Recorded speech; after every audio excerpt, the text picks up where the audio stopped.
অসীম দয়ালু এবং পরম করুণাময় মহান আল্লাহ তাআলার নামে শুরু করছি। মহান আল্লাহ তাআলা মানুষের হেদায়েত এবং কল্যাণের জন্য পবিত্র আল কোরআন নাজিল করেছেন। পবিত্র আল কোরআনের 6666টি আয়াত রয়েছে। একজন মানুষ যদি তার জীবনের প্রয়োজনে কোরআনের অনুসরণ করার বা পবিত্র আল কোরআন অধ্যয়নের চেষ্টা করে, তাহলে সমস্ত আয়াত উপলব্ধি করা তার জন্য কি আবশ্যক? এটা ঠিক, একজন মুসলমান হিসাবে পবিত্র আল কোরআনের শিক্ষা করা মানুষের জন্য মুসলমান হিসাবে ফরজ। কিন্তু এই পবিত্র আল কোরআনের সমস্ত আয়াতসমূহ শুধুমাত্র মানুষের হেদায়েত বা কল্যাণ নয়, বরং সমগ্র সৃষ্টির শুরু থেকে শেষ পর্যন্ত কিয়ামত দিবস তার পরবর্তীকালের অনন্ত জীবনের সব কিছুর বর্ণনাই পবিত্র আল কোরআনে আল্লাহ তাআলা রেখেছেন। এর অর্থ হচ্ছে এই কোরআনের জ্ঞান মহান আল্লাহ তাআলার অসীম সত্তার পরিপূর্ণ প্রকাশ। আর তাই একজন মুসলমান হিসাবে সমস্ত আয়াতের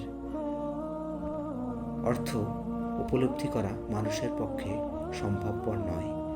কিন্তু হিদায়াত কিংবা সঠিক পথ প্রাপ্তির জন্য এর একটি আয়াতই যথেষ্ট।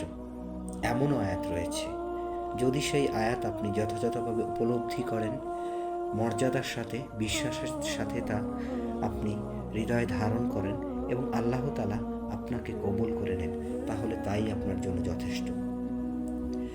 এই পৃথিবীতে দুঃখ, কষ্ট, অভাব, অনাটন এর সমস্যা যেমন আছে, তেমনি ধৈর্য, আত্মসমর্পণের মধ্য দিয়ে জীবনের পরিপূর্ণতার পথও আল্লাহ তাআলা রেখেছেন পবিত্র আল কোরআনে। পবিত্র আল কোরআনে মানুষের সকল সমস্যার উত্তর আছে, যা মানুষের জীবন, এই পৃথিবী, এই বিশ্ব ব্রহ্মাণ্ড এবং পৃথিবীর সমাপ্তি সব কিছুরই নিশ্চিত তথ্য পরিবেশন করে। এবং মহান আল্লাহ তাআলার সত্তা বা চরিত্রের সাথে সম্পর্ক রয়েছে তার মহাপরিকল্পনার। মানুষের জীবন হলো একটি পরীক্ষা ও পরীক্ষণ এবং পরকালের পুরস্কার, আর যার চূড়ান্ত পরিণতি রয়েছে চরম সফলতা কিংবা চরম ব্যর্থতায়।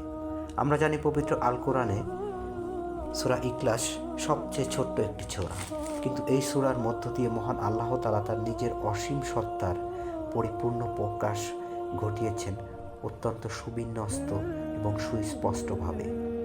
তাই এই সূরাটিকে আমাদের প্রিয় নবী অত্যন্ত মর্যাদাপূর্ণ সূরা হিসাবে বর্ণনা করেছেন।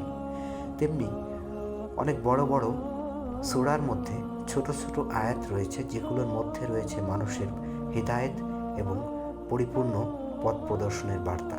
তাই আপনি যখন পবিত্র কোরআনে মজিদ শিক্ষা করতে চান বা এটি অধ্যয়ন করেন, তখন যে আয়াতটি আপনার কাছে সবচেয়ে সহজ সরল এবং উপলব্ধিপূর্ণ মনে হবে তাকে নিয়ে গভীরভাবে ভাবুন, নিজেকে নিয়েও ভাবুন। এই আয়াতের সাথে আপনার জীবনের সম্পর্ক, এর বাস্তবতা, এর আধ্যাত্মিক অর্থ বোঝার চেষ্টা করুন। এমনকি এ বিষয়ে নবী সাল্লাল্লাহু আলাইহি ওয়াসাল্লাম এর কী ধরনের হাদিস রয়েছে তাও জানার চেষ্টা করুন। আপনি যখন প্রচেষ্টা অব্যাহত রাখবেন এবং সালাত এবং একাগ্রতা ও পবিত্রতার মধ্য দিয়েই সেই চেষ্টাটি করুন, দেখবেন আল্লাহ তাআলা আপনার জ্ঞানকে পরিপূর্ণতা দিয়ে দেবেন, কারণ তিনি মানুষকে কখনোই তার প্রচেষ্টায় ব্যর্থ করেন না। একটি সূরার আয়াত রয়েছে, যে আয়াতটি সুস্পষ্ট এবং সকল মানুষের জন্য পরিষ্কার নির্দেশনা। আয়াতে আল্লাহ তাআলা বলেছেন, মানুষের জন্য সুশোভিত করা হয়েছে প্রকৃতির ভালোবাসা, নারী, সন্তানাদি, রাশি রাশি সোনা রূপা, চিহ্নিত ঘোড়া, গবাদি পশু, শস্যক্ষেত। এগুলো দুনিয়ার জীবনের ভোগ সামগ্রী, আর আল্লাহ তার কাছে রয়েছে উত্তম প্রত্যাবর্তন স্থল। এই আয়াতটি আপনি গভীরভাবে উপলব্ধি করেন, দেখেন আপনার পৃথিবীর যে জিনিসগুলোর প্রতি আপনি আকৃষ্ট রয়েছেন সেগুলোর কথাই উল্লেখ করা হয়েছে, আর আল্লাহ তাআলা জান্নাতের কথা উল্লেখ করেছেন যা তার কাছে রয়েছে, এবং এটিকে আল্লাহ মহা সফলতা, মানুষের জন্য পরিপূর্ণ সফলতা হিসাবে উল্লেখ করেছেন পবিত্র আল কোরআনের একাধিক আয়াতে। আপনি এটি উপলব্ধি করুন, আপনার অন্তরে তাকে ধারণ করুন, দেখবেন আপনার অন্তর্দৃষ্টি আল্লাহ চাইলে খুলে যাবে। আমিন।